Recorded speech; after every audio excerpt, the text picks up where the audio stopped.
भाषा, लिपि और व्याकरण। आओ मिलकर अध्ययन करें। अध्याय 1 पेज नंबर 5 से 10 तक दिया गया है। आओ बच्चों मिलकर आज हम भाषा, लिपि और व्याकरण के बारे में जानें। बच्चों, संसार में ईश्वर ने मनुष्य को बोलने का वरदान दिया है। वह अपने विचार बोलकर व्यक्त कर सकता है। जब मनुष्य बोल नहीं पाता था तो संकेतों के द्वारा अपनी बात समझता था, परंतु दूर बैठे व्यक्ति को अपनी बात समझने, अपने विचार पहुंचाने की, उसने बातचीत करने के लिए मनुष्य को एक साधन की आवश्यकता हुई, जिसे हम भाषा कहते हैं। भाषा के द्वारा मनुष्य बोलकर, सुनकर, लिखकर तथा पढ़कर अपने विचार दूसरों तक पहुंचाता है। आओ चित्र के माध्यम से समझें। नेताजी भाषण दे रहे हैं। नानी जी कहानी सुना रही है। आदित्य और नेहा कहानी सुन रहे हैं। रजनी लिख रही है। हेमंत किताब पढ़ रहा है। सुरभि ने दुकानदार को इशारे से समझाया।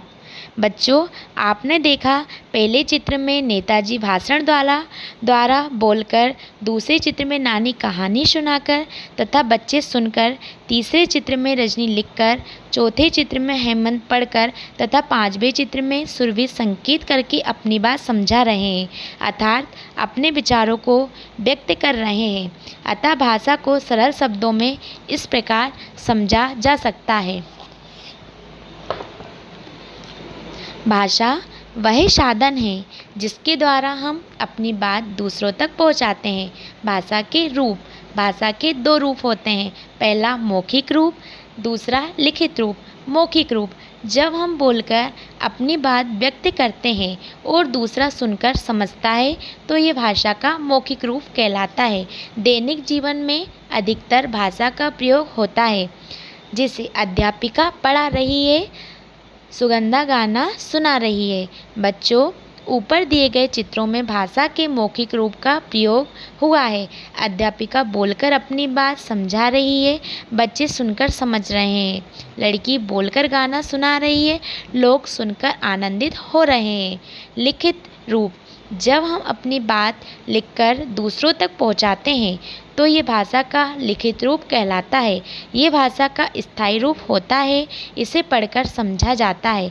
इसे सीखने के लिए प्रयत्न करना पड़ता है। रजत पत्र लिख रहा है। दादाजी अखबार पढ़ रहे हैं। बच्चों, आपने जाना कि रजत पत्र लिखकर तथा दादाजी लिखी हुई बात को पढ़कर समझ रहे हैं।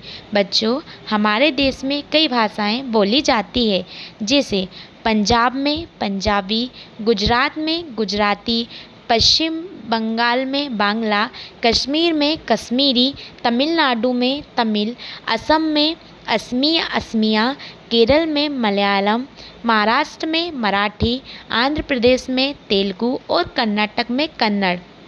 राष्ट्रभाषा हमारे देश में सबसे अधिक लोग हिंदी बोलते हैं। हिंदी हमारी राष्ट्रभाषा है। तो बच्चों, हमने जाना हिंदी हमारी कैसी भाषा है?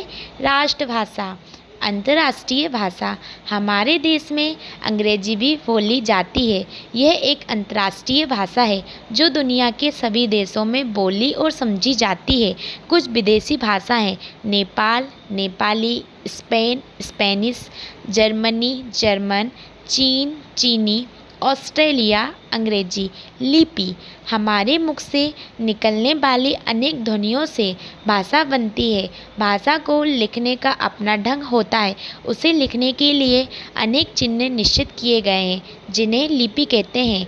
भाषा को लिखने के लिए जो चिन्ह होते हैं उन्हें लिपि कहते हैं। भाषा तथा लिपियाँ। आओ बच्चों, हम भाषा तथा लिपियों के बारे में जानें।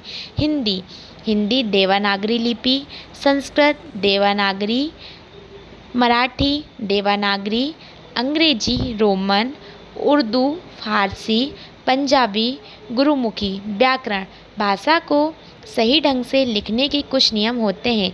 इन नियमों का ज्ञान हमें व्याकरण से होता है। अतः कहा जा सकता है भाषा को शुद्ध रूप में लिखना, बोलना,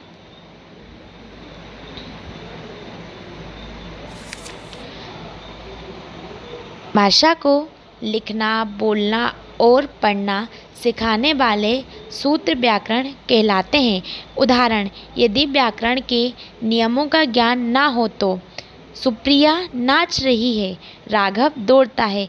उपयुक्त दोनों वाक्य व्याकरण की दृष्टि से गलत है। इनके शुद्ध रूप होंगे, सुप्रिया नाच रही है। इसके सही, गलत, शुद्ध, अशुद्ध होने की पहचान हमें व्याकरण कराता है। अतः व्याकरण के नियमों की जानकारी हमें व्याकरण से मिलती है। तो बच्चों, आज हमने भाषा तथा लिपि के बारे में जाना। आप सभी को अध्याय का अध्ययन 2 से 3 बार करना है। व्याकरण वह शास्त्र है जिसे भाषा के शुद्ध रूप का ज्ञान होता है। तो हम सभी को भाषा तथा लिपि का ज्ञान होना चाहिए ना? होना चाहिए। Very good. सभी भाषाओं की अपनी अलग लिपि होती है, हमने ये भी जाना। अंग्रेजी कैसी भाषा है? अंतर्राष्ट्रीय भाषा है। और हिंदी हमारी कैसी भाषा है? राष्ट्रभाषा। राष्ट्रभाषा होने के साथ साथ ही हमारी मातृभाषा भी है, जिसे हम प्रतिदिन हमारी दिनचर्या में प्रयोग करते हैं। धन्यवाद।